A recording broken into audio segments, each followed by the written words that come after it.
All right, guys, we're gonna start the process of making a trivet. So I always want to encourage you to wedge your clay when you're starting to work with your clay.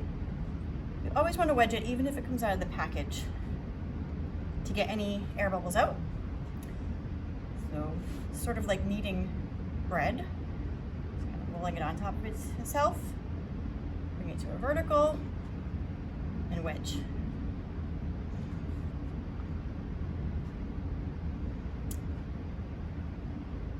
At that point, working on your canvas, you can start to flatten it. I'm not going to do this on my clay. You can do it on yours. My canvas is pretty dusty, so I'm not going to do that on my canvas. So just working with materials you have at home, I gave you all a rolling pin and I gave you some clay. Flatten it out, flip it over, flatten it out. I have lots of cracks and lines in here, which I'm going to get rid of. Our ideal thickness for this is actually pretty thick. We're going to make it about a ½ inch thick. So once you are pretty flat, you can then take your rolling pin and roll from the center out.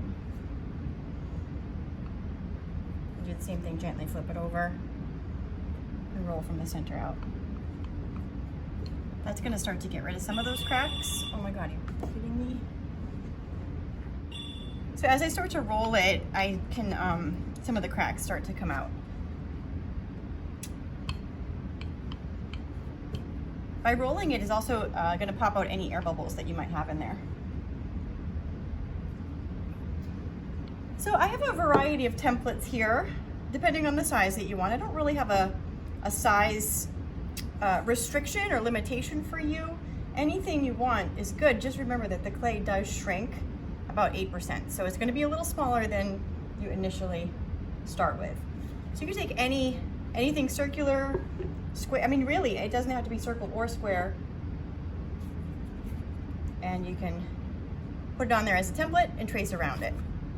So I think I'm going to try a circle. Once you cut the circle, or whatever the shape is, once you cut it, you'll have a better idea if your exterior, your perimeter is even. But I don't want to go too much thinner than that, especially if you're going to end up doing a low relief and carving into it. You don't want to go, you don't want it to be too thin.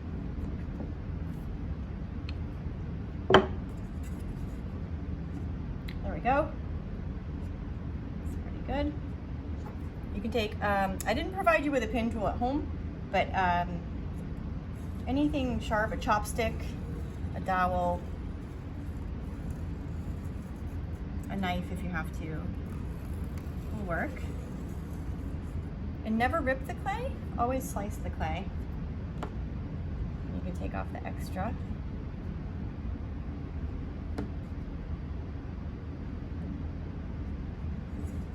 Remember that canvas texture is not okay, so you want to make sure that you burnish out any canvas texture, anything sharp.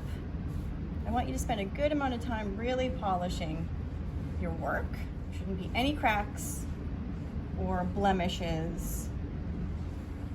A damp circular sponge works very well. Ultimately, we're going to want to work on this when it's leather hard, so smoothing it out with the damp circular sponge does add moisture into the piece, which is okay for now, but when we start carving and making our design, we want to make sure that we've let it dry out for a good 10 or 15 minutes, or maybe you take a hair dryer to it. So you could go over this for a good 10 minutes and spruce this up real nice.